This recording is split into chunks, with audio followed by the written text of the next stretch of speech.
Just to introduce myself, my name is Mirza. I am the co-founder and co-director of an organisation called Threshold Studios.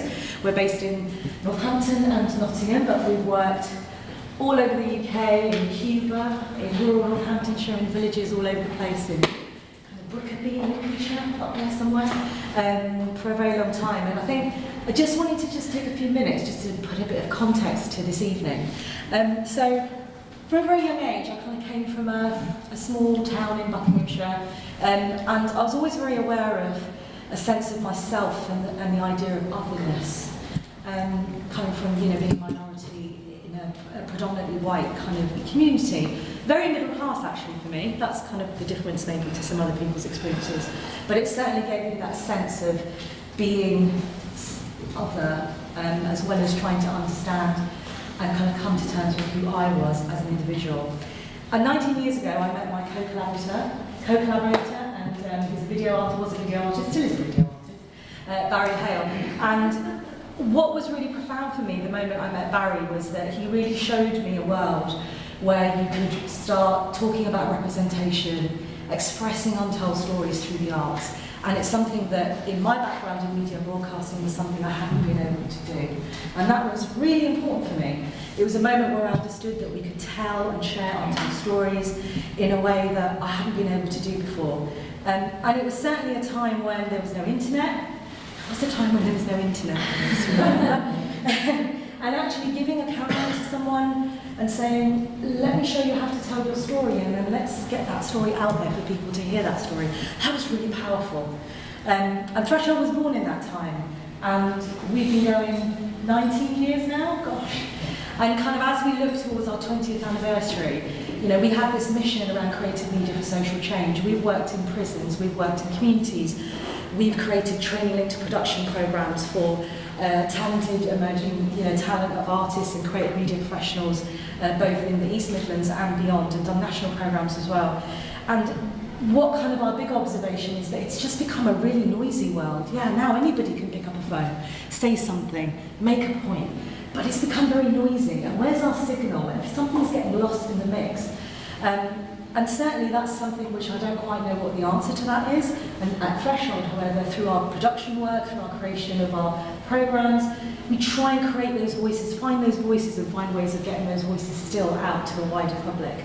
You can find out about Threshold on our website. I don't need to tell you more about that. But I think one thing that's really important is we have arrived here, which is Collider events. So we kind of felt we'd been to lots of different talks and events and debates, and felt we were coming out feeling quite frustrated almost. There was this kind of divide between speaker and audience, and we all have an experience, we all have something to contribute to some of these subjects. And certainly diversity, certainly diversity in its many shades is complex and is still a challenge for all of us.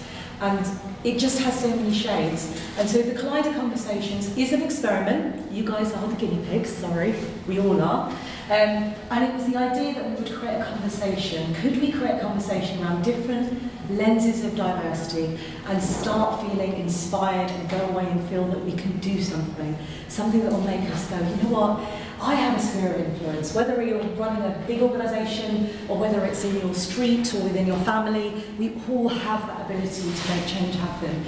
And it was very much about creating a moment where we can hear our voices, our collective voices, but also be able to go away and hopefully inspire and make change in our own environments.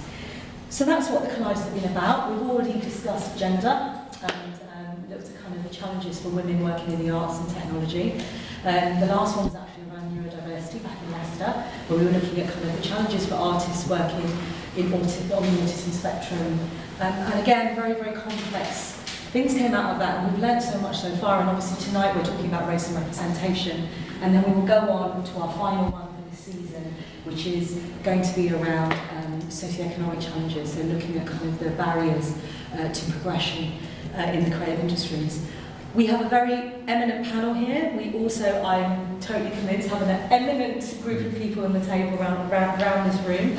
And I don't want to take up much more time, other than I'm going to hand over to Kai, who will introduce the speakers and take us on this journey of conversation. And I genuinely hope that you will all contribute to that too, and I'm sure you'll get that moment. at some point. So thank you very much for coming. Thank you. Pass you on.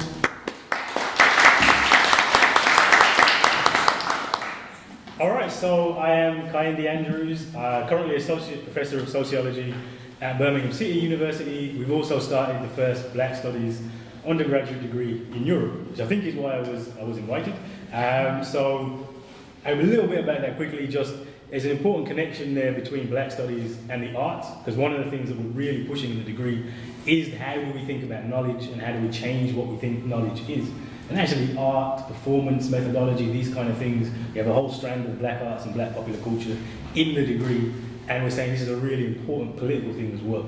So this conversation of the arts is really important for that. Also a quick plug, as I may as well, the degree starts in September, and one of the most powerful things for me, having spoke to people about the degree, is there's a number of mature students who've never thought about going to university before.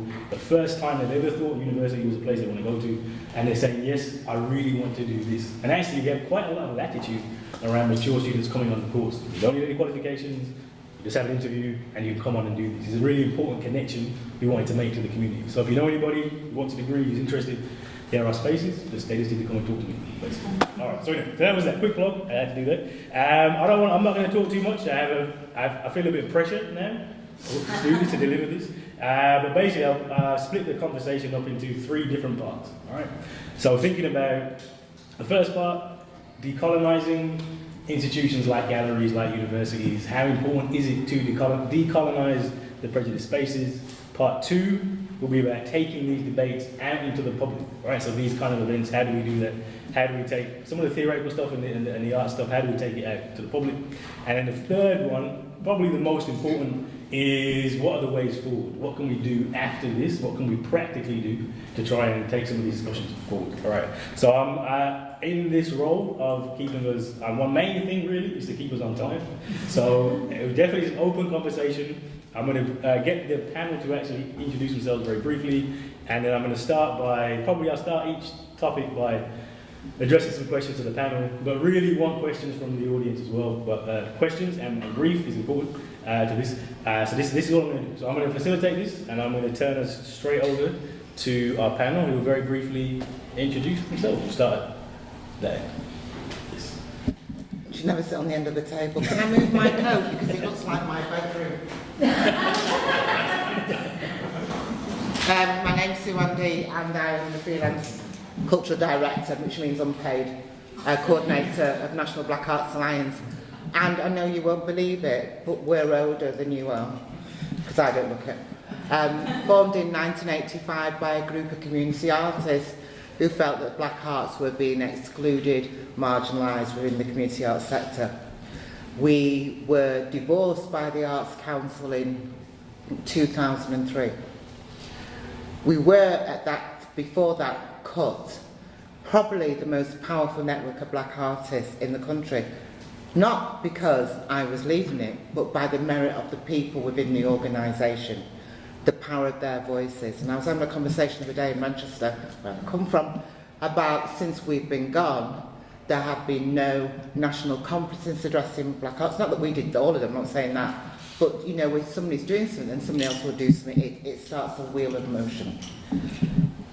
We were cut, not when the Arts Council were cutting everybody, we were pushed out the back door quietly, so we couldn't have any media coverage or anything.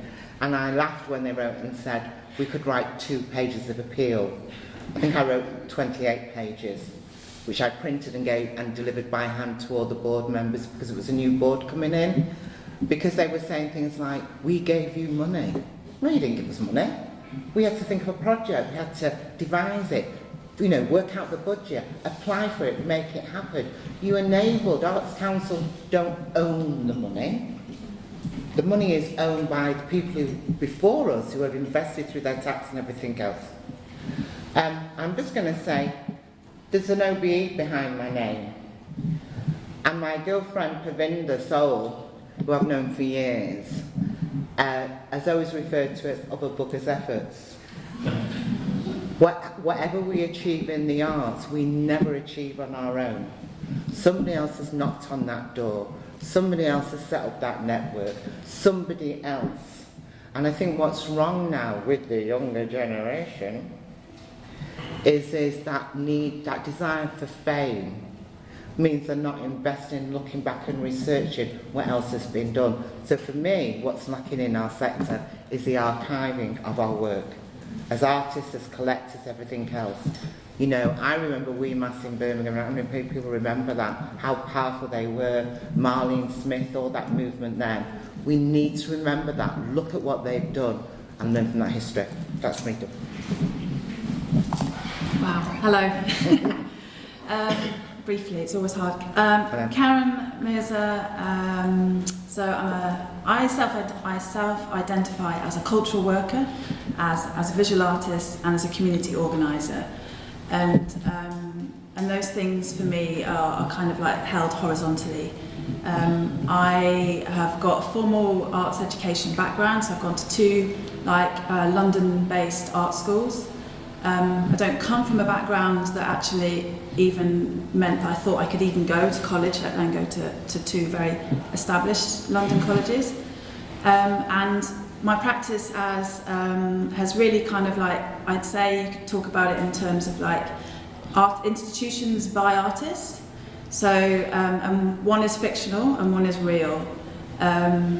And maybe that's probably what I'll leave it there as. So one of the fictional ones called the Museum of Non-Participation, and the real one is called Nowhere.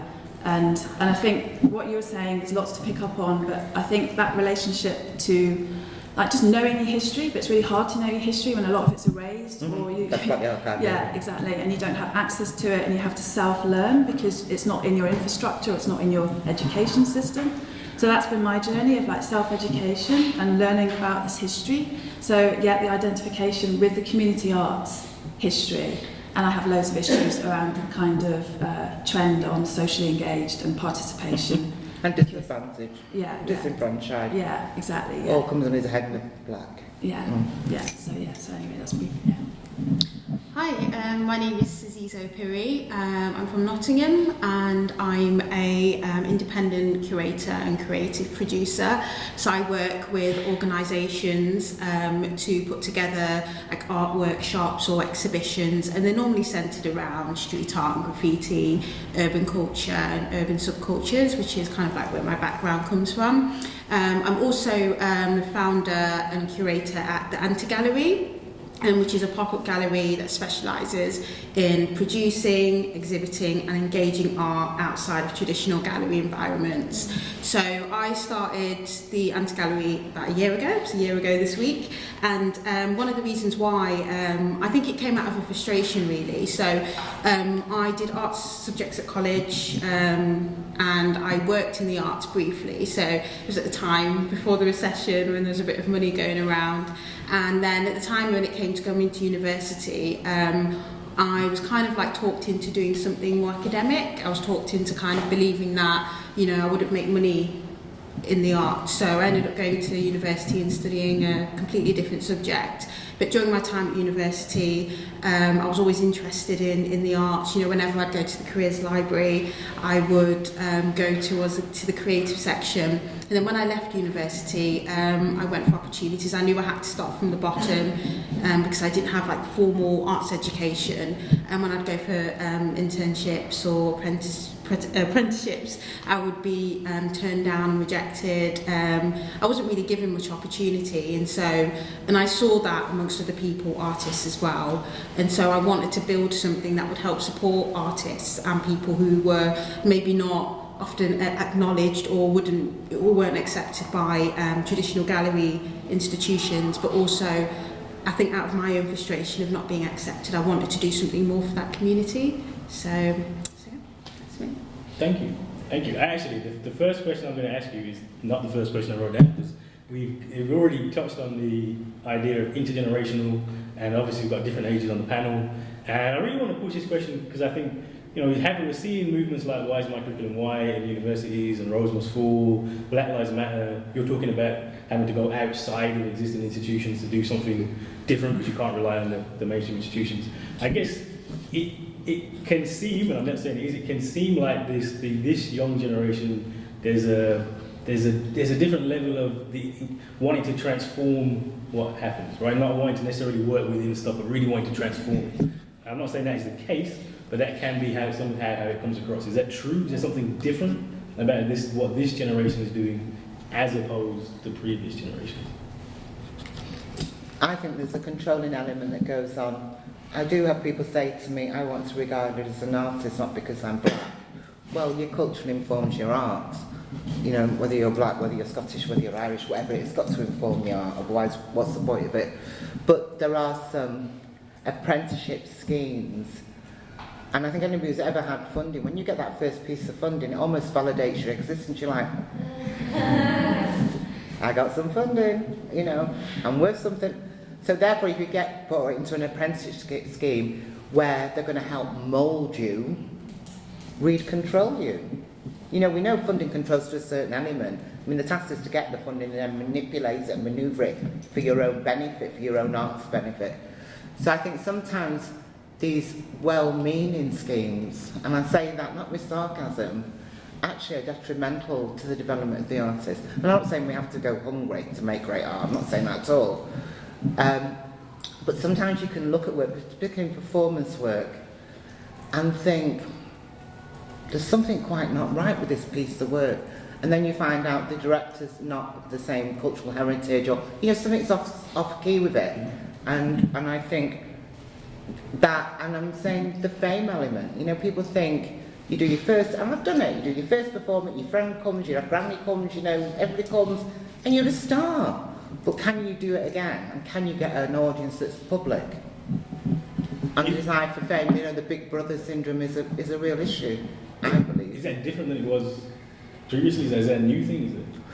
I don't think it's so much different. I just don't think there was that much targeted funding at that time for black artists. And I have to say, for BA, you know, black for us is African, Caribbean, Asian. It's a collective, an umbrella term. And people who are now just refugees. You know, we use it as a political term. Yeah, I mean, push the panel on this a little bit, because I think certainly outside of the arts, there's probably less funding available for kind of cultural stuff now than there was previously. And I remember my dad's generation, they had money, there was a wash of money, whereas now you can basically hardly get any money for anything at all.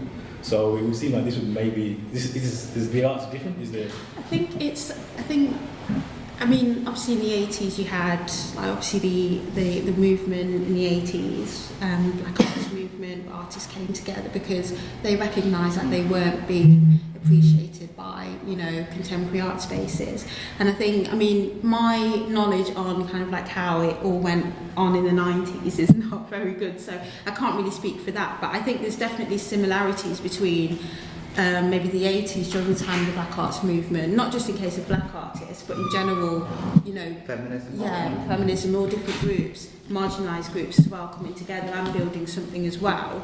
My network mainly consists of, you know, DIY, do-it-yourself people who are setting up gallery spaces or projects or programmes, and because we're not being accepted by gallery, or we just don't want to adhere to all the rules, you know, and to have to tick all those boxes, and maybe things like having to compromise in order to get funding. And it's all most of the people that I work with, and even myself, we're self-funded.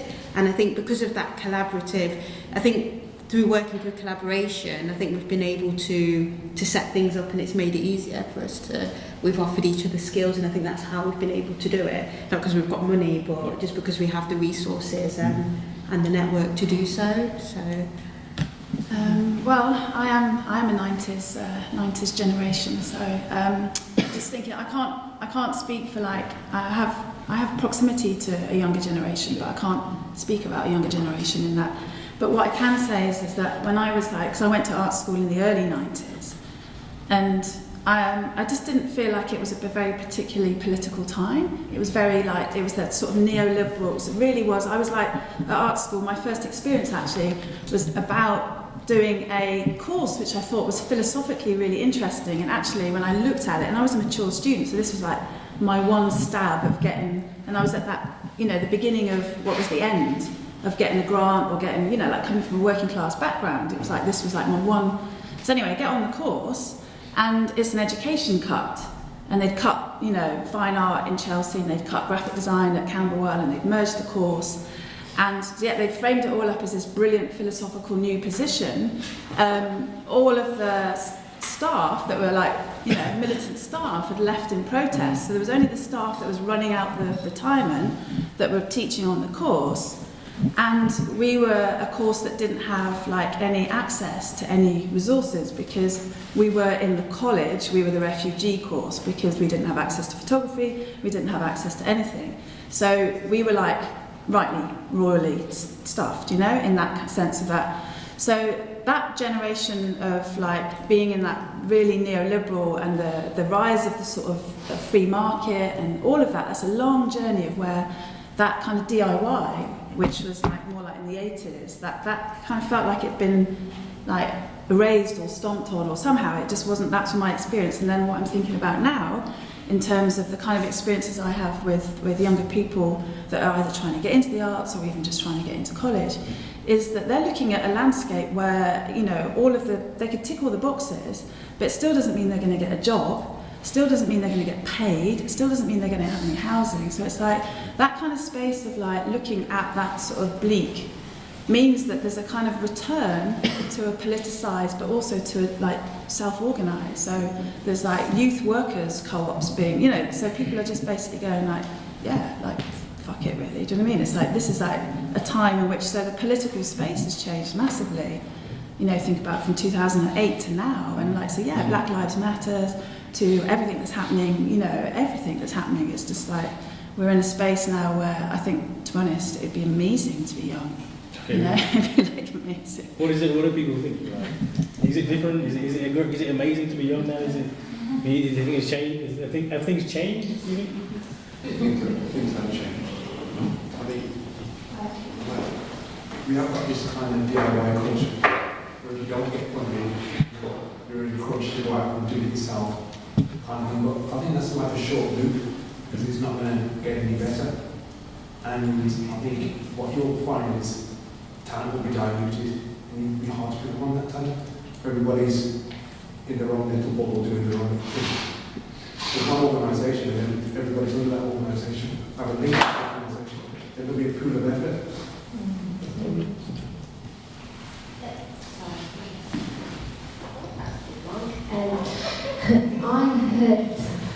I heard Marnie Smith talk once, and she was talking about the fact that when she was making work, particularly in a time of the 70s, the 80s, I remember that she said that we keep going back to this discussion on representation and diversity, and what she found interesting was that it became fleeting, like these spaces would be created, and then they just, you know, you just said that the funding was just cut. And I mean, for me, I'm an artist, I'm 27, and I'm working in a landscape which gives me money. That I know I applied for a bid, I can probably get it because I tick the boxes, you know. But my frustration lies in the concrete space. It feels very temporary. It feels like a buzz. It feels like whoosh, get on the wave. And hearing Marnie Smith say that as well, like the same kind of things, like it being a wave rather than establishing the structure. And that's what I think talks about decolonising something, because if you just keep going back to space rather than, I don't know, I don't think I've got the right words for it, but hey, I really like this one. But just to add to that, I kind of know where you're coming from in a sense. I know where you're coming from in a sense because, like, obviously we launched a year ago, and I think when I launched, to be honest, I didn't even know what I was going to do. We just had the launch party, and then I thought, okay, then I'll try and apply for some funding. But luckily, on the back of the launch party and the success and the inaugural exhibition, we had people actually come and and commissioners, so that was really good. But then we're at this point now where sometimes I feel to myself, am I just am I just part of this? Am I a commodity? Am I just like, is it just because it's in trend, and then am I going to be forgotten about? And it's a big fear of mine. Like one example, and I always feel like a token sometimes, and I don't know if that's where you were kind of coming from, like feeling like, and when is it all going to end? Like an example is, at the moment we're working with a leading contemporary art space on a project, and that is part of a public programme to complement an exhibition which documents the Black Arts movement in the 80s. And I think I was like, wow, I've been invited by this place to do this. It's a leading gallery, and it's great, and we're working on the project. But at the back of my mind, I always feel like, am I just chosen because it's an exhibition about black artists? Am I just a token person as part of the public programme? Are they going to forget about me when yes, and I don't know. Time will tell. But yes, time will tell. I'm working on the project, and I'm working on the project as professional. I'm trying not to listen to those voices that are telling me, oh, you're just a token, and I'm going to go out and do the best that I can. But a part of me feels like at the end of this exhibition that they've got, that they've said, right, we've brought in these black curators and these black creative producers and stuff. Are we just going to be pushed to the side? So there is always that thing of, I think I'm going off on a tangent a bit, but I can relate to what you said about, you feel like, when is it all going to be over? And time will tell if there is longevity or when I say yes, I don't say it as in any way but to belittle you. But unless we plant that seed and water it, then yes, we will be a token. We have to leave something, even if it's anger, leave something behind. And I always say, by the way, I meet white people who say, oh, so you're SuAndi. And I think, well, that's me fucked, isn't it? You know what I mean? And then I meet people, particularly black people, who say, wow, you're SuAndi. The ones who are going, it's because I told them I didn't agree with what they were doing, or how, they were placing the piece of work. Sadly, you have to take those risks. And I think the first risk, is that the right word, risk? Is this, I do not see myself as the other. I've never seen myself as the other. I see myself like Intisar Kashangi as the bloody gorgeous other. If you're going to walk in with your head down, then people just walk all over you. You've got to walk in, this goes for any individual, but you've got to walk in that space with your head high and say, I'm coming in here and I'm going to do something. You're not going to make a lot of friends, but those are the people actually you don't want to be your friends. I work with people that I don't like, but I respect their knowledge and what they do. I can remember listening once to, when we had, what was that stupid Arts Council initiative, the last one? No, I'm looking at David, the last big funded one. Led by the woman that's... Oh! No, before that. I always say when I came... Decibel, thank you. Because when I came into the arts, I'm born half-caste in that language of that time. I always say I was born half-caste, race-coloured, and grew and matured to be black. I came into the arts, I was the 4%. Then I was multicultural. Then I was an AIMS, A-E-M-S. Then I was culturally diverse, which means removed from the norm. Then I was a fucking decibel. All these now, sorry, of course I'm forgetting. Then it was a B-A-M. Then it was B-A-E-M. And Who is throwing out these titles? I just want to say, sorry, very quickly, in one of the decibel things, they did a thing at the British Museum, and I watched this white man get up and talk, and he was all in it like that. But bloody hell, did he know the African work he was talking about? And I said to myself, I want to meet this man, I want to pick his brains. So, we pick our friends and we avoid our enemies. That's really what I want to say. My sister wants to answer the question then. Yeah, and just actually good thing about keeping friends. This may be coming from a place the threshold are creative producers. We actually work very much outside of gallery spaces, and one of the reasons I believe that we do that, we do work with venues, but actually what's really exciting working kind of out there in placemaking festivals, now in communities, is the idea that actually we can work with a generation of talent that we can respond to without the restrictions of and challenges that galleries do face. And I have to say that what you guys are talking about is the most exciting thing about this kind of way that there is something around this generation where your creative practice is very fueled by getting up and doing it in a way that you don't wait and seek permission. However, when it comes to the establishment of the arts sector, you feel like you need the permission. You start behaving differently. And I hope that organisations like Threshold, it's incumbent on us to create those environments where you guys don't need that permission, you can go do it and you continue to progress. Then you'll be doing what we do, for example. But I do think it's a real shame. I mean, I'm not trying to look around the audience and pick who's here, but I'd be interested to know if there's anybody here who actually runs a venue space, an arts organisation or a venue space. Is there anybody here who has come from an arts organisation? Yeah. No, that's fine. Say that again. They never come. Yeah, they never come. And I think that this is part of the problem. The part of the problem is we're all talking to each other and everyone else is talking to each other. And one of my concerns... No, we're talking to each other and they're talking about us. About or for us. Yeah. And you know, our organisation is a black organisation. We're an inclusive organisation. We're passionate about social change. We're passionate about representation and opportunity for artists who have any type of barriers to developing their career in arts.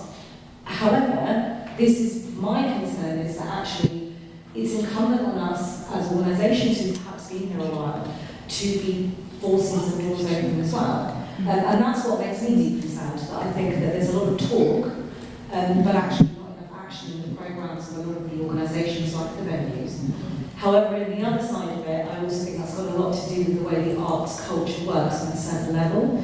And what the next generation, I believe, is doing is creating a new definition of the next, what art's going to look like in the future. And I think you're defining that right now. So it's not necessarily about being dictated or being incumbent on what's come before. It's you guys are making up the rules. And it's about how you push that forward. And I'm actually very excited to see what that will look like in 10 years' time when you guys are doing this. There's somebody waiting to speak over there.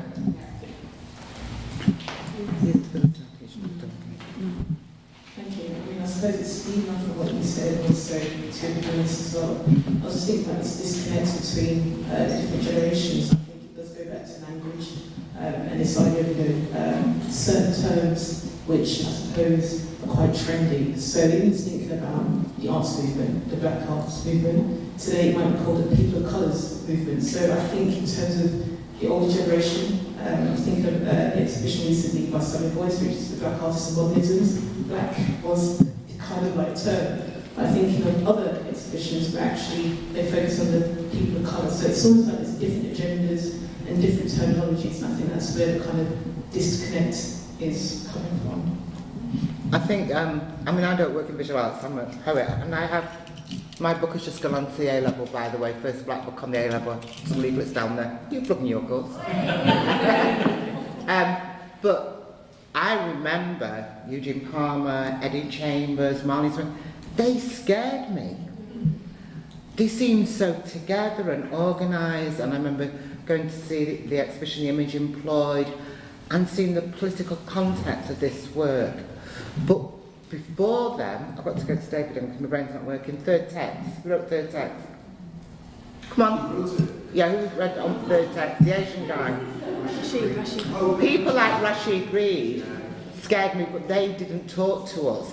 So there was like hierarchy sort of split going on, and I think now we talk better. May I take a question? I was just wanting to comment. Very thank you for what you and the discussion has been really interesting for me because I've worked for established what you would describe as white middle class organisations, and I've been brought in as the person that does the community engagement quite often. You know, so I've got to bridge that gap.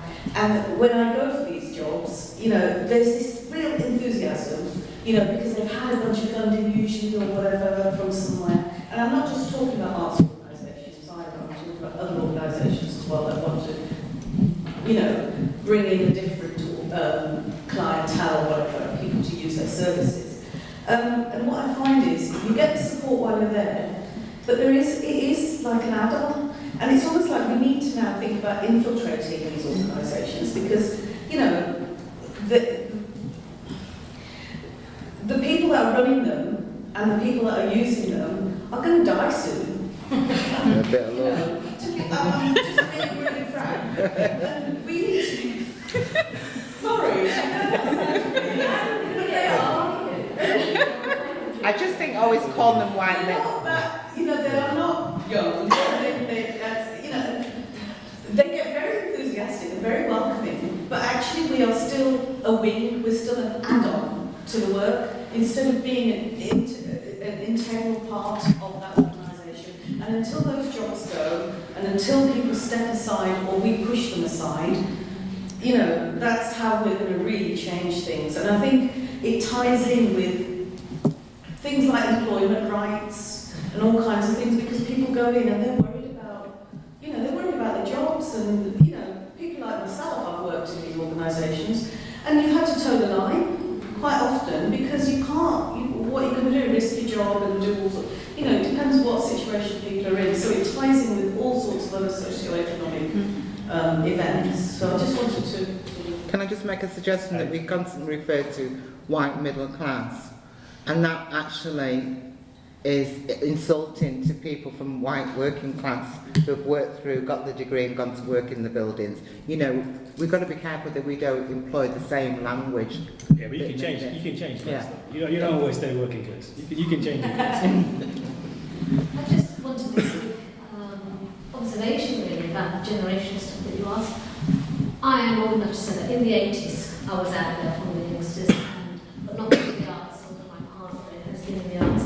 But what I do remember is the politics of the street through whatever work we were doing, particularly involving black politics. And then there was a bit of a silence, here's my observation, but suddenly I'm really warmed to see the Black Lives Matter stuff, and my kids are now 20, 24, and they're involved in that kind of political way that we were in the 80s, in a different way, in a different style, using social media. But that's really refreshing. So I'm glad to see that. I've seen a cycle now come back, and it's happening not only in the arts, but in other kind of political activities, you know, through Black Studies and students get involved in all kind of debates and stuff. So that's a great thing. So, you know, things are changing. So whilst we're living in this time of austerity and lack of funding, and funds always tied to the purse strings, and you've always got to say what they want to hear. You can't believe what you want to do, you know? So that's always going to go on. But there is a bit of a breath of fresh air that we must hold on to, and I think Black Lives Matter is a brilliant example. This actually ties perfectly into a question I want to give to Karen, actually, and start with Karen and come to Karen. Is about actually, we've heard a lot about it being changed, and it's a different time and different attitude, and you know, we've got a Black Studies degree, and there's things are different. I want to push us to think a bit critically. To what extent do the have times really changed? To what extent do things like Black Studies, do things like having our own space, to what extent have these institutions really changed? How different is it now than it was, I don't know, 20, 30 years ago? And I'm going to come to you first. How really different? No, I'm still thinking about this. I'm trying to connect a line of thought which is about like holding space, you know, like holding ground or reclaiming ground. And I'm thinking about that in relationship to, like, you know, like infrastructure, like what you were saying as well. You know, it's like the infrastructure has to change. Like, I found myself working much more in terms of like in the term of parasites to institutions. You know, so. And again, like any of the sort of socially engaged, you know, you're always invited in through the, you know, the back door, the side door, and then, you know, my practice has been about like wedging that open, and basically everyone who wouldn't get invited in through the front door comes in, you know, and then we occupy. And I don't mean that in a kind of, but you know, you take ground and you hold ground, like, you know. just as an example, like working in, and again, it's a really, really, really brutalist, violently brutal. I would say it's the white supremacist of the art world. And I'm not, I know this is being recorded, but I don't care. But this is the Serpentine Gallery. It's really a violent place to, Serpentine Gallery, Serpentine Gallery. Anyway, no, but working there and taking up a place where invited in as a residency, as a resident to come in and do something which was about the Middle East on the Edgware Road, and actually staying 5 years. But what we did in that space collectively with people from, again, it was all of the hierarchies. Artist gets invited in because the artist is interested in political theatre, and the way that political theatre and struggles were, so artist wants to work with political theatre, institution, the curators, and the participants were coming from the Migrant Resource Centre. So that's kind of like migrants that have been living in the city for like a couple of months to 10 years and plus. But the work was about that decolonising of those power relations. Because, and over time we hijacked, and we hijacked resources. Bloomberg was funding our work. We were doing forum theatres and we were doing stuff on the streets, we're doing it collectively in relationship to all of the stuff that was going on around the raids. All these kind of anti-immigration raids were going on a few years ago in the Colombian and Latino communities and all sorts, but it was like having to be inside the institution, but hijacking these resources and Bloomberg, but still, we held that for 5 years, but we were still like precarious, we were still temporary, we were sabotaging, we were undercover, we weren't able to be, our voices were heard amongst those that could read and see our voices and hear, but it was always, the sort of, they didn't, whatever, and then we ticked a few boxes for their kind of patron class. So it's like, how do we transform that? So we're not in that space of the parasite, but we are actually holding the ground. And your ground doesn't get broken where we have to start again. Do you know what I mean? That's the thing. This lack of continuity where we have to remake the ground again because the work and the the ground that you held is broken. But that is structurally erased, and then we have to rebuild it again, and that's what's tiring. I'm thinking about the work with the anti-gallery. Well, how much do you think then that the galleries have changed? Have they opened up? Because it's a new.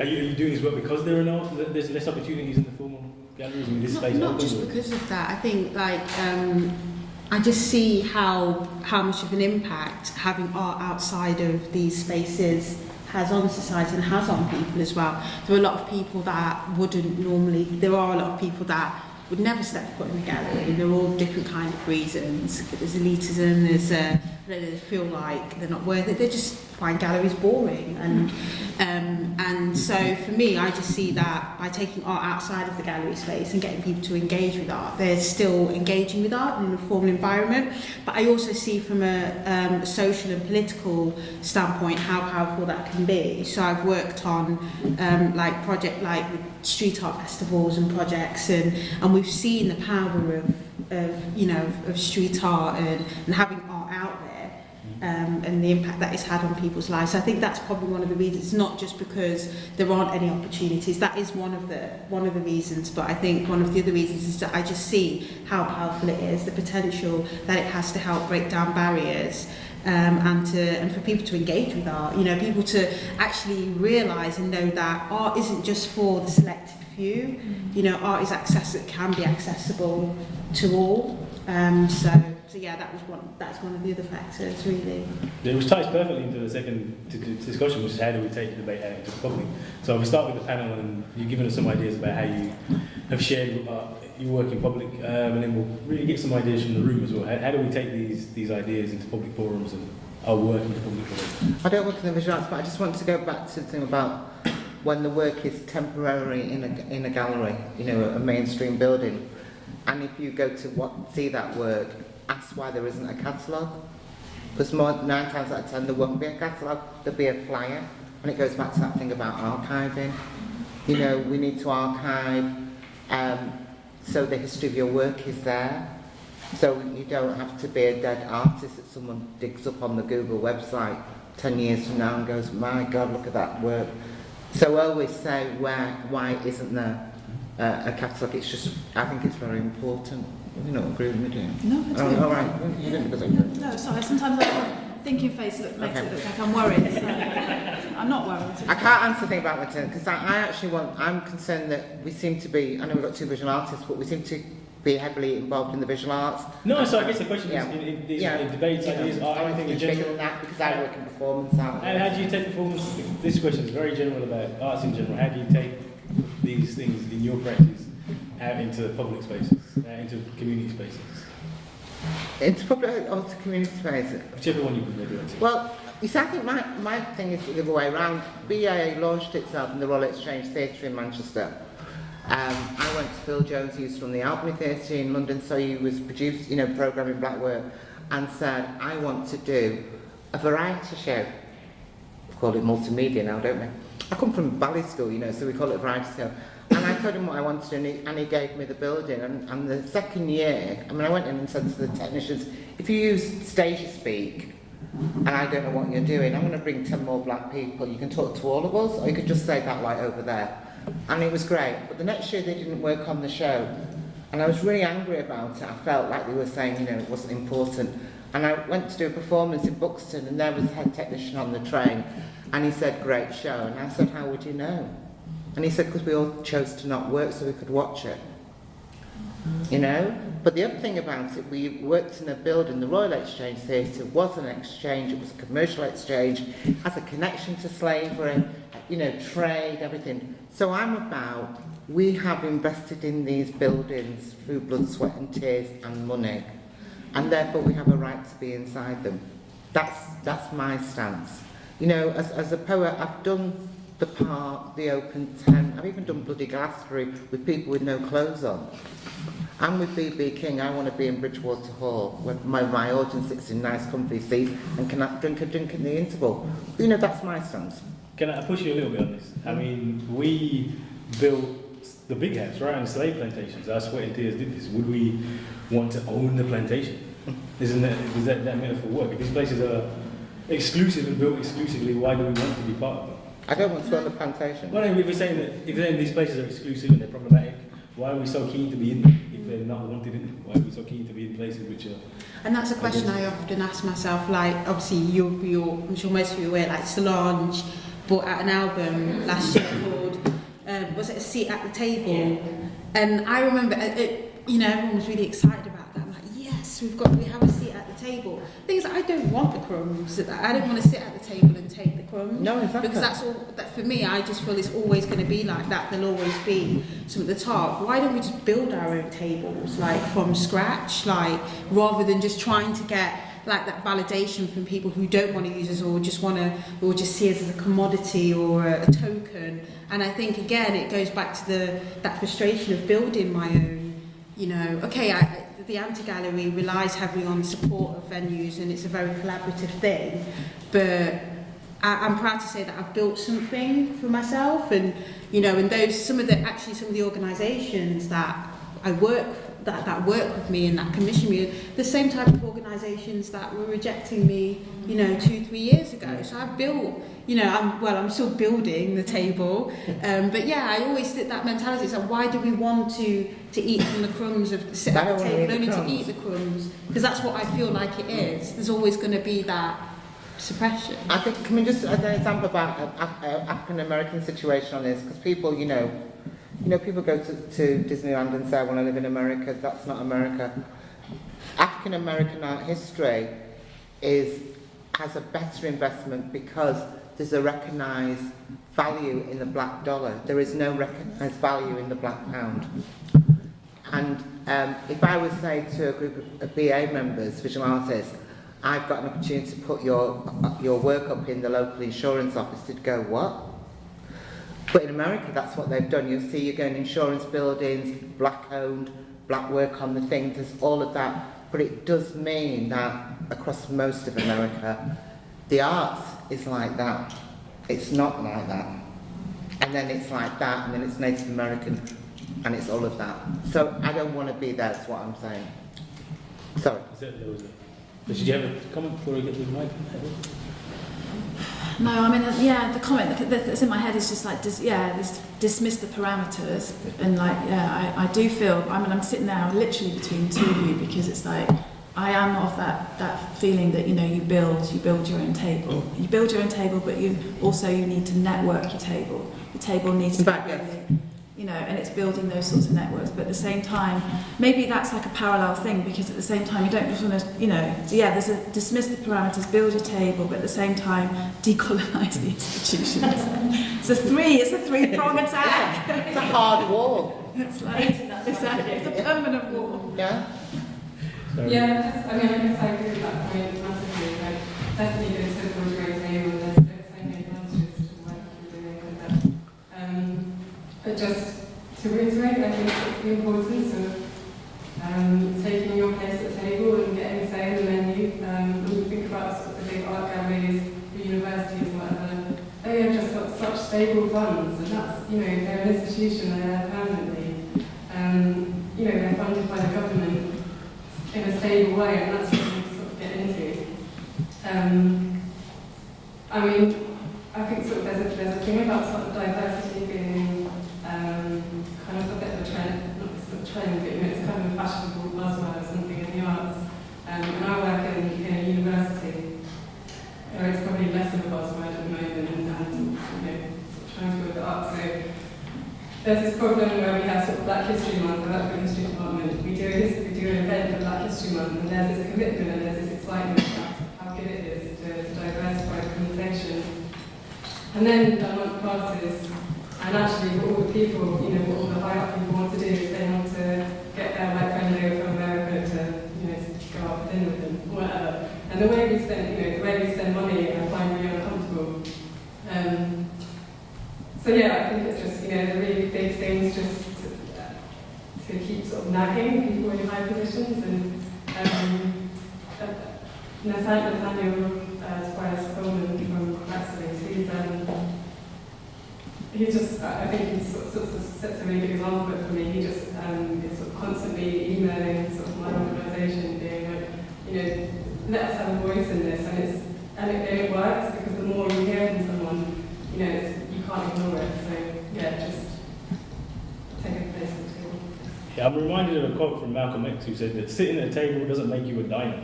If you're not invited to eat, you're not a diner, right? And I think a lot of the time we're invited to the table, but we don't get any food. So you can't hear me speak without having a Malcolm quote. It's like a thing I have to do. So. Yeah, can I just say that it relates to some of the points that have already been made, especially to the point that you were making actually. I work in a museum, a couple of us here, and actually the big elephant in our room is funding. And it's interesting what you said, but the museum sector is facing huge cuts at the moment, and you know, struggling to stay open. A lot of museums are. In such a situation, and considering that museums are relatively unsustainable, quite unsustainable actually in terms of environmentally unsustainable and economically unsustainable, it's quite difficult to talk about, taking over the museum or something like that, and that is an issue within the sector. So there is huge underrepresentation simply in, for example, staffing, say. But it wouldn't change anything if we did do a takeover, for example, because these museums are perpetuating a way of existing simply because they have to justify their existence and through funding, through municipal funding. And therefore, it's difficult within those organisations, institutions, to make any difference. I think very limited, if not at all. I think maybe this. I hear what you're saying completely. I think sometimes the status quo is, for a lot of people, that's their vision as survival. That's their way of survival. Their idea of survival is to keep the status quo. And if you start suggesting anything different from that, and the status quo I'm talking about is the established, you know, the colonised, whatever. If you suggest anything away from that, it's almost like you're suggesting but the organisation suffers as a result of it. You know, and that you're going to do it harm. And so, you know, again, with the employment rights and all of that, I think it's really crucial because people don't have the confidence to tackle those issues when when your job's on the line or the organisation is underfunded or whatever. And we're seeing a lot more of that now because most organisations in the arts are probably underfunded or going down. So, yeah, it's a good point. Yeah. Also looking at like diverse revenue streams and possibly through taking over. Can you guys think about that? Okay. I'm recording.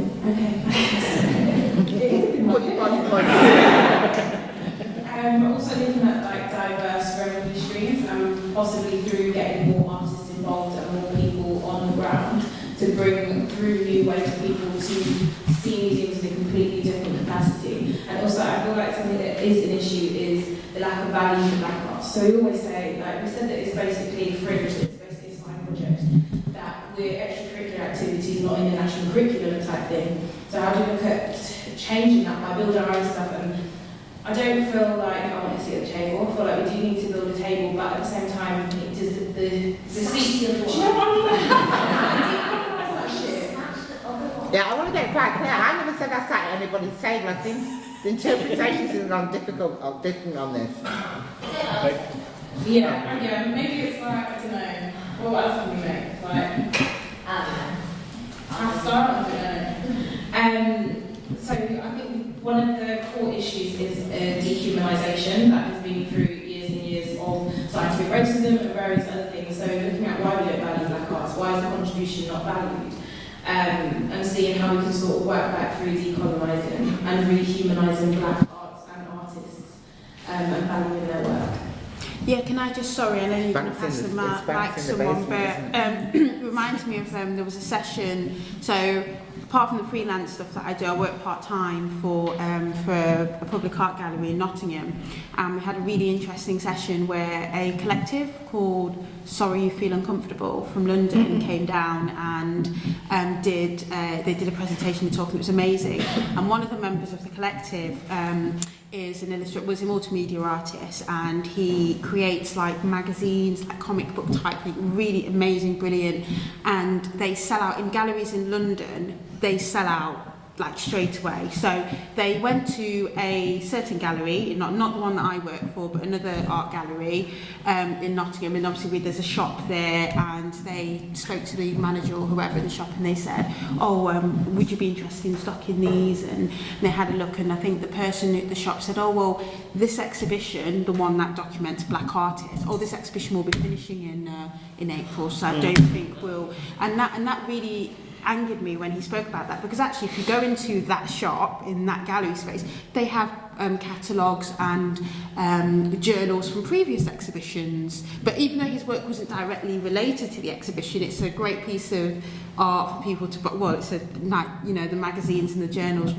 the things that he makes are amazing, and I think they would work well with the public, and there is a demographic there that will buy it. But I just felt for him, because it was almost like, this black thing that we're doing, it's only for this season, we're not going to take on any, and it's that whole thing of like, again, tokens, treat this like tokens or commodities. We're just trendy for now because because of this exhibition.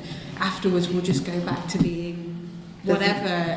There's never enough black catalogues and cards in gallery centres. Never. It's just there for the exhibition, but we know that the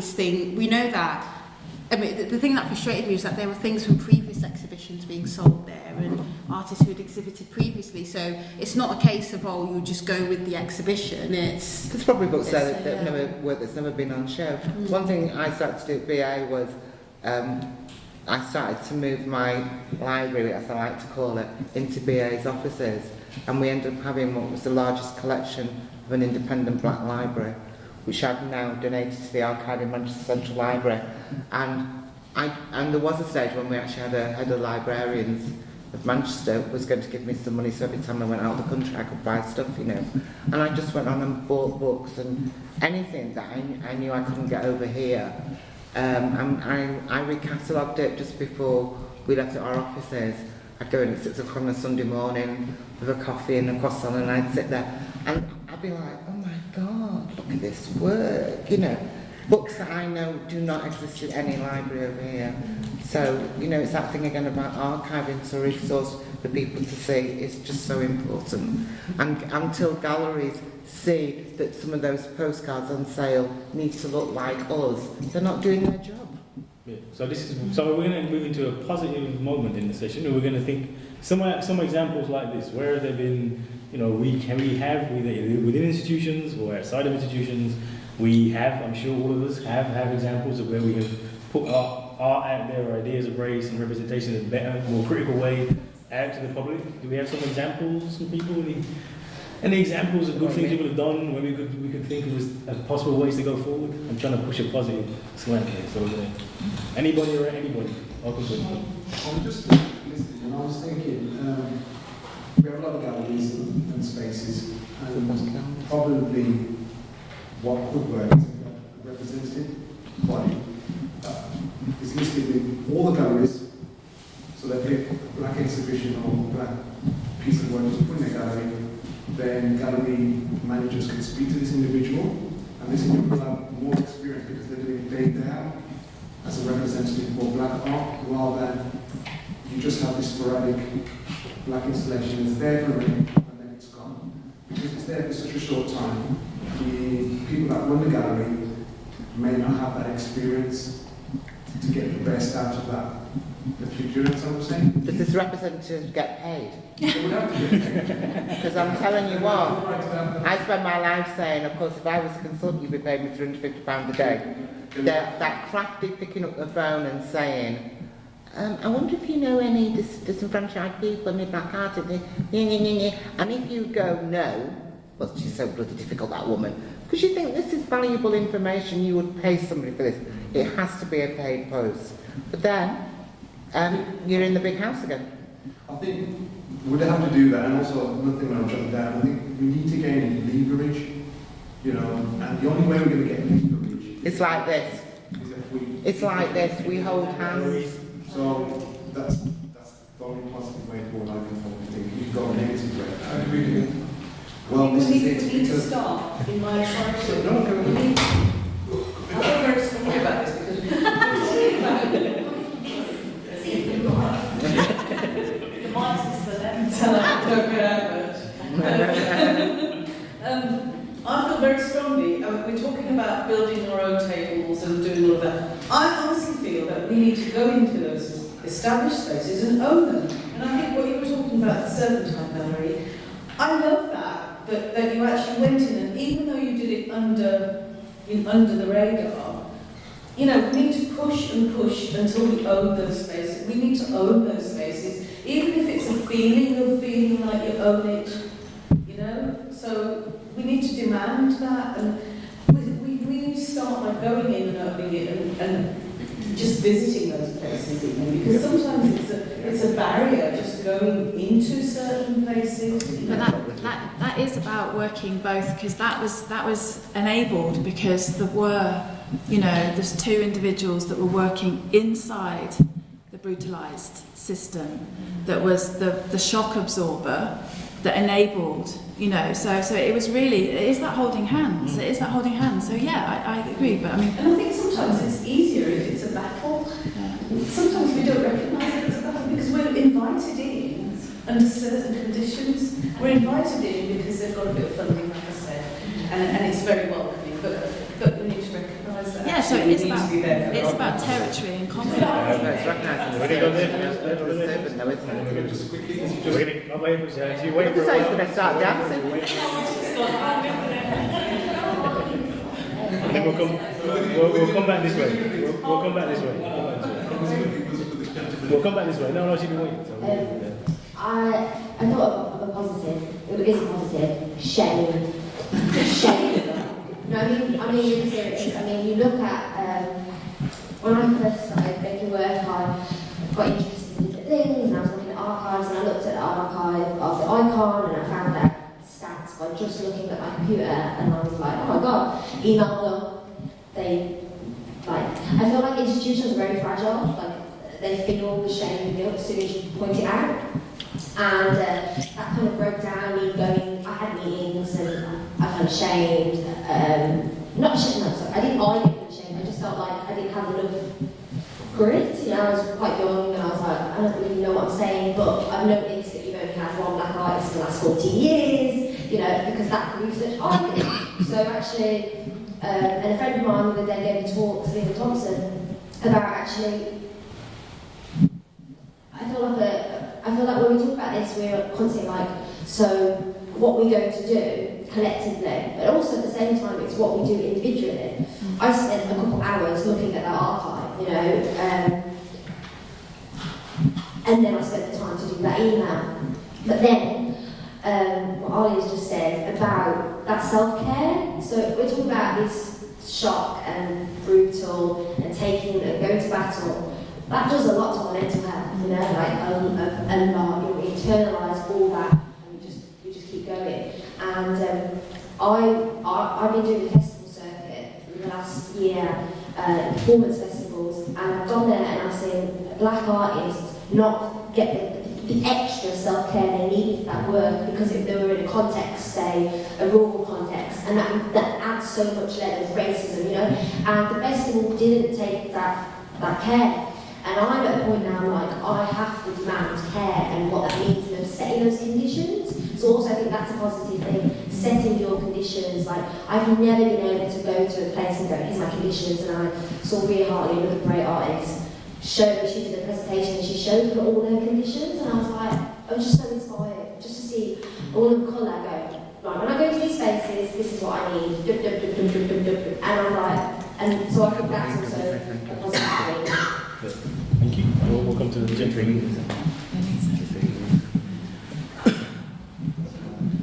Yeah, sorry, I've got a bit of a negative one. Take the microphone. Yeah, so my icon, but it's a negative. I wish it was a positive, but unfortunately it's not. Well, so last year I met the director of the icon, Jonathan Watkins. Yeah, and it was such an awful meeting with him. I mean, it was a really bad meeting with him, totally. It was just like, it was just pointless. I went in there just to kind of get some support, and he just, I shouldn't have bothered really. Like, we used to get labels soon to sit down. So, I mean, I showed him my work. I'm a British Indian artist, and he just thought, throughout the whole meeting, that I was Pakistani. And he would ask me, are you Pakistani? I went, no, I'm Indian. Then he came back to it, he kept asking me, am I Pakistani? I went, no, I'm Indian, I haven't been to Pakistan. I'm Indian, I'm British born. And I just thought, oh my God, this guy is just thinking I'm not in. And I just thought, this is just pointless. I don't know why he keeps asking the same question, but I'm Pakistani. And I'm like, what is your problem? I've arranged a meeting with you, you're not even helping me. I'm a local Birmingham artist, and you're not even supporting me. And I just thought, oh, just forget this is just pointless. And then I kind of tweeted the icon, and I saw him later on, and he wasn't happy.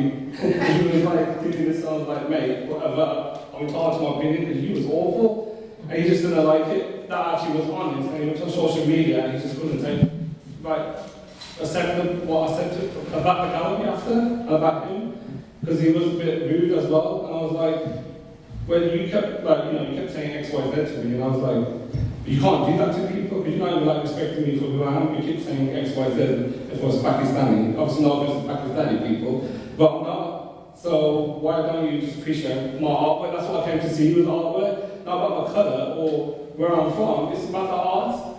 And I've done, like, I'm an artist for the last 15, 20 years, and I've been making art since art school. And I just like thought, your local gallery is not even willing to, give you some support. And like, that's what I was thinking, like, everyone's here got really interesting stories. Maybe you can all get together and sort of make something happen, because out there, in the real world, it's a bloody headache, to be honest. Maybe we should start recording seriously, in the institutions, I did my MA at Wolverhampton University, I was the only Asian guy at the MA, everybody else was white. And you're thinking, and even on my degree, everybody else was white, I'm the only Asian guy on the MA. So I'm thinking, what is going on? You know what I mean? What is going on? Is there some problem with our own communities, or is it a problem with the institutions, or what is it? So that we're not actually pushing this talent all this representation you're talking about today, race. Can I say something? Well, there's a bit of a queue, so we're going to come here first. Can I invite you to come here to BOM? I'm the gallery supervisor here at BOM, and I was upstairs working on another project right now, and I saw the tweet that people think that the arts organisations aren't here, and we're here. So I'm an artist myself. I'm also an autistic person. BOM supports me and is currently working on a really big project with a local school called Basketball School, which is also supporting STEAM education and autistic kids. And we have a big program of events that happen around art, science and technology. And we're also supporting a project that's happening called Life Patch in Indonesia. And we're currently working on a big project exploring South Asian culture and working with people from a South Asian background. So it is happening, and I know how hard it is as an autistic artist trying to get people to give me a foot in the door is really hard. So, we have something in common, as all of us here have something in common because we're human beings. And so anyway, come to BOM. We have a lot of free events happening as well, a lot of things where we're getting people to just come in and be part of what we're doing. Yes. That's my bit for the... This guy's speaking. Sorry? Absolutely. Absolutely, but we're still an arts organisation. Don't let the fog down in the Embedded in the community. I mean, location-wise as well. And it just feels easier to access. That's really brilliant to hear then. Maybe that's a good model for other arts organisations. Sorry, I was just going to say, yeah, this is very common. I think it's because we're talking a lot about the institution. Yes. And that battle, you're talking about engagement. I have to engage with work as well. And I've worked with some quite major institutions and had to battle against doing the, community work and going out and working with diverse audiences and that whole really uncomfortable tick box thing where you're talking about people as if they're a load of numbers. And I have battled against that in certain institutions, and it has frankly got into a lot of trouble, so I'm not going to mention the organisations. But I've been able to do some quite great work in terms of working with certain groups and them saying to me, I never would have come into this building because I never see people like you. And it is that thing of getting, we're talking a lot about institutions, it's because who is getting those top jobs, getting those opportunities to get a more diverse workforce. It's, I always bring up, years ago, back in the day when you could get an actual grant to go to art school. I got a grant to go to art school. If I hadn't got that grant, because I went through the care system, I didn't have parents to pay for me, there's no way I'd be working in the arts. So that's just what I'm going to comment on.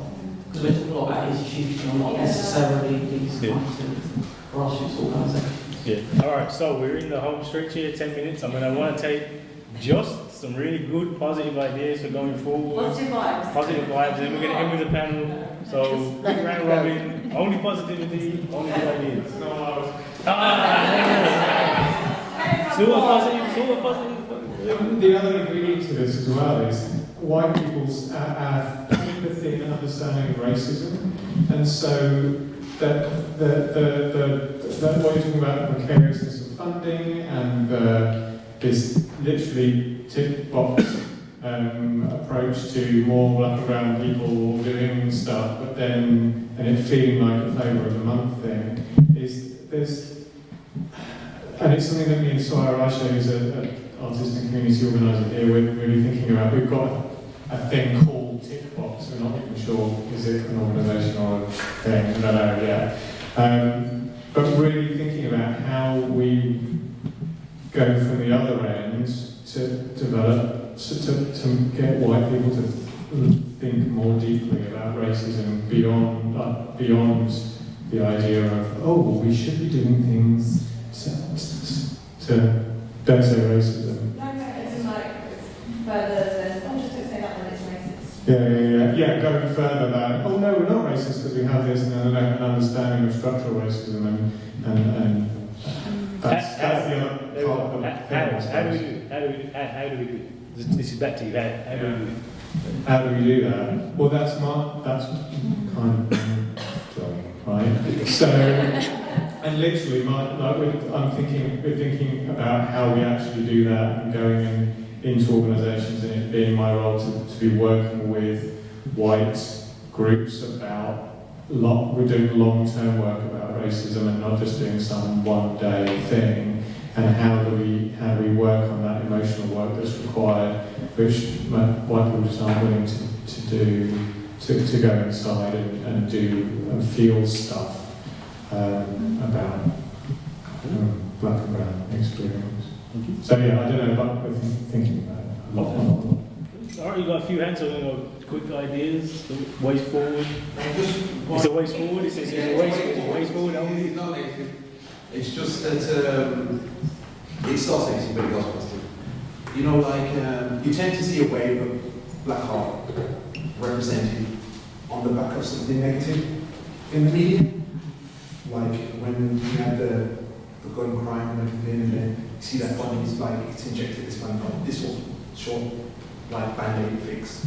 And can you find just that very put your microphone a little bit? Do you find that offensive when we get funding for things and it's because of something that's negative? So why should it always be something negative for us to get? I'm going to flip this around a little bit. If the wave is there, how do we ride the wave and make it positive? Black people can't swim. They can be served. Next one. To say something positive related to what you said, I think it's more difficult to change institutions, the kind of institutions we've been talking about, and the values of those institutions. But as a positive, the funding models are changing. So I can think of 3 artists who have come into the institution from the outside, from getting independent funding from national funding, but they get independent called project funding. So big institutions, core funding is being cut, no doubt, and they will have problems, severe problems in the next years if that continues. But you can come into those institutions from outside and maintain a sense of outside, actually. I think that's far more useful if you want to kind of create change. And I can give you examples of 3 artists later on. They're all South Asian origin, and they've created some really interesting projects from outside. Isn't this, I've just had this confirmed, this year is the year of Asian art, you do know that. 2 years ago it was Africa. Lots of galleries are going to be doing Asian work. What does that mean? I mean, say Sarah. Loads of people went on holiday. Positive, don't be positive. Be negative in the afterwards, at the end, right? Positive. Okay.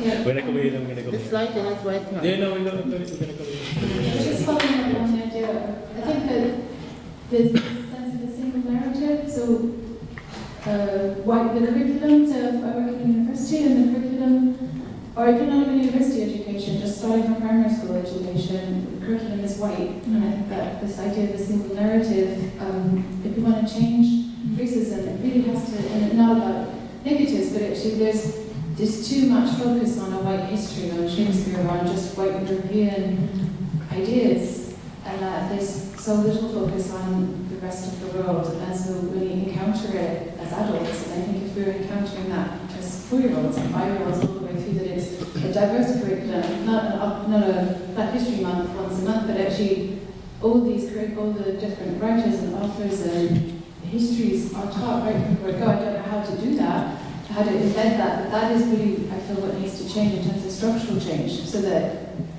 everyone is presented with that there's multiple narratives. Okay, thank you. We're going to take the last 2. There's a lady here, and there's oh, okay, well, let's take the last 3. Hi. I just wanted to say, on a positive note, I'm not from an arts background, but it's been incredibly great to be able to sit here and listen to everybody and your opinions. It's just been really, really good. So I work within higher education at the moment. But what I want to say is just back to your point that you made about white racism. At the end of the day, I think that we all are human, and as long as we can talk to each other and have that dialogue and take those barriers down around ignorance, that is very powerful within itself. And again, I think everybody has that individual responsibility to do that. It's really, really hard, and barriers are there to work with these institutions. But I think being a little bit more strategic about it even can help. But I feel like now the younger generation is coming through, and we're getting out there, and we're kind of going into the institutions. There should hopefully be somebody there who's willing to work with you and break those barriers with you. Just being really persistent as well, I think is quite important. But yeah, like organisations like this, and just collaboration. I'm more like about collaboration. But I take everything on board that has been said, and it's been really good. So thank you. And then we go one more. It's a quick point. So I also work in the museum, and I don't know what the solution is, if we need to tear it down, or we need to build something new, or we can just change things, but as long as we're working there, come and talk to us. I don't know what I can do, but if there's something I can do, I'll do it. Which museum do you work in? Birmingham Museum. There you go. Birmingham Museum and Art Gallery. The last, I think we should have the black member of staff is often so isolated. Yeah, that's right. That's one about holding hands. I went to quite a good talk with Professor Robert Storm, and he said, get to know your anniversary. There's always so much that have a dinner at a table, but if you have dinner before like-minded people, you're not going to get anywhere. So I would say, know your enemy, invite your enemy to dinner as well, because I think you might actually have some commonalities. And I think one thing that you stressed that actually different people have different values, and they might have access to things which you might not have access to. So know your anniversary and invite them to dinner as well. All right, thank you. We're going to end with the panel. I want to get the panel to just very briefly give us what would your main recommendation be for moving this work forward. I'm not going first. I'll start this end and we'll go there. Oh gosh, it's a bit difficult to sum it up in briefly. I mean, again, I just go from what I think, I suppose what I'm doing. I know obviously I need to get out there more, but I think definitely taking art out, one thing that I learned in general about life is that if you can't get people to come to something, go to the people. And I think it'll be I think what we need to do is, I think part of the decolonisation process is taking art out there and getting more people involved, engaging people, and that's by putting art out there on the street, good quality art that you can get out of the museum, have it on create more murals, do more community engagement projects with different communities, and address and allow that art to reflect what's going on in society, which will give people I think for a lot of people who think, because there's this perception of art, isn't there, of it's meaningless, of contemporary art, people, there are people that feel as though it's meaningless, or that it's only for a certain type of person or group of people. If we get art out there that people can relate to, art that reflects the current times, like the art of the 80s and the Black Arts movement, it would get more people interested. And actually, you could, through that, breed a new generation of artists that would never maybe have existed if they hadn't been engaged with art.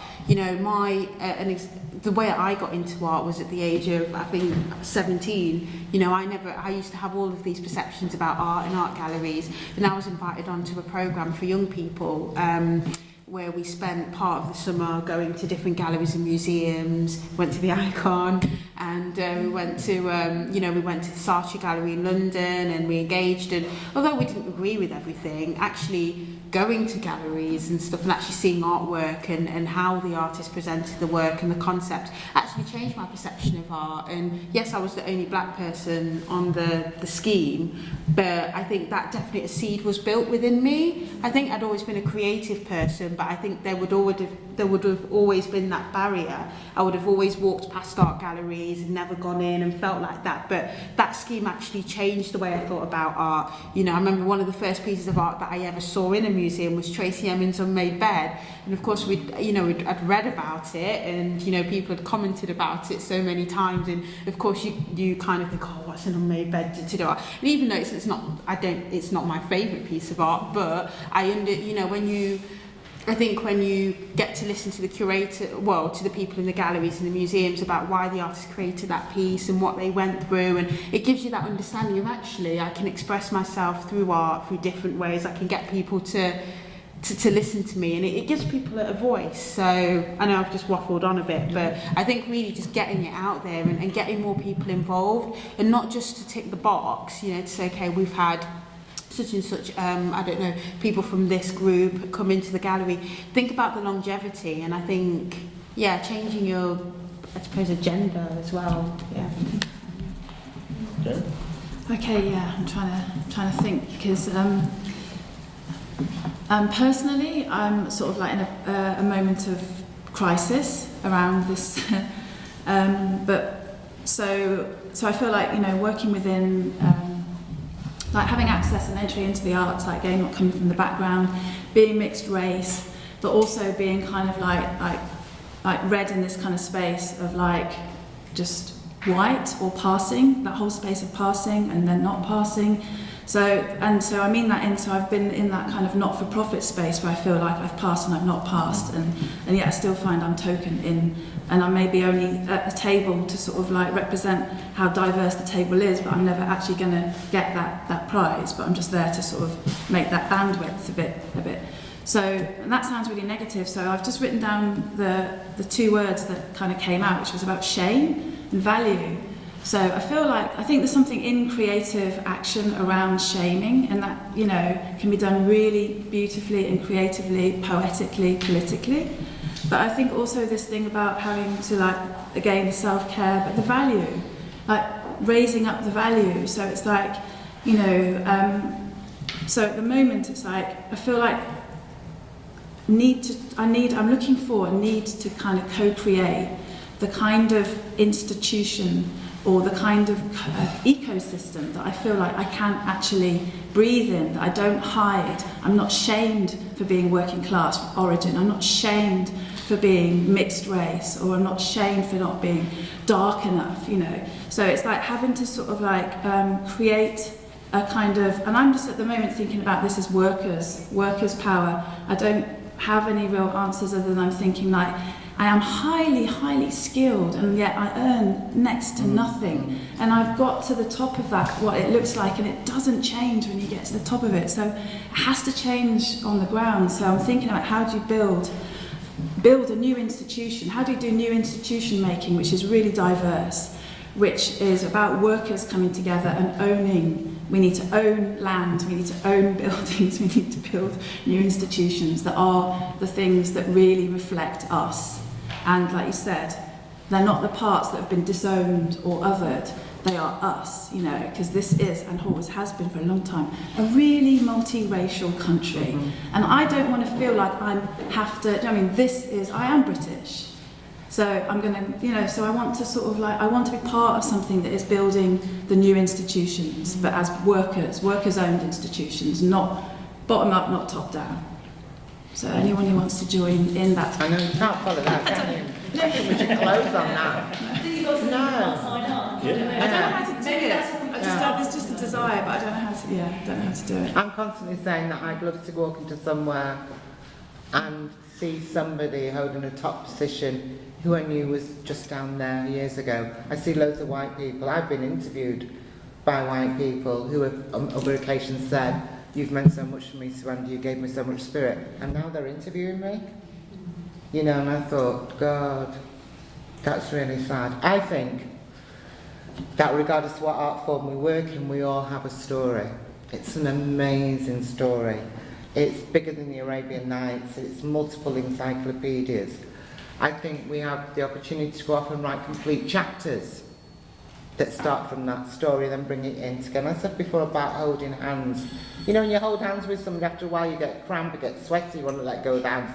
I'm not being a hippie when I say that. God forgive me, I would hate to be a hippie. But I think we're really powerful as a collective. That encyclopedia demands to be on the shelf. And I think that in any sort of situation, when you are a collective, the other, because we're not the other, is nervous. They want to know what's happening. I used to go to an organisation in America called the Association of American the association, or they were able to tap the association. Oh, American cultures are being so stupid. And then over the years, well, that's not mine, when I went, more and more white people were turning up, claiming to have fifth generation Native American connections. They were just spying. They were just spying. They wanted to know what was going on, you know? So I say make collective, and that's really important about that thing about being fragile on your own, going through the door, there's somewhere else to go. We used to do two things in BA, was let the talking consider, where we'd have things like this, but we give you food because I'm Nigerian, so we feed people. And dinner for 12. Let the talking consider, we'd have speakers. Quite often we'd have that one member of black staff from the Arts Council, the local arts board, and they knew that what was said in that space was sacred, it wasn't to go outside. And dinners for 12 was just to sit down together and to converse. We often don't have spaces to talk in. So I would say, yeah, definitely hold hands. Thank you. Okay. And thank you to the panel as well. Okay.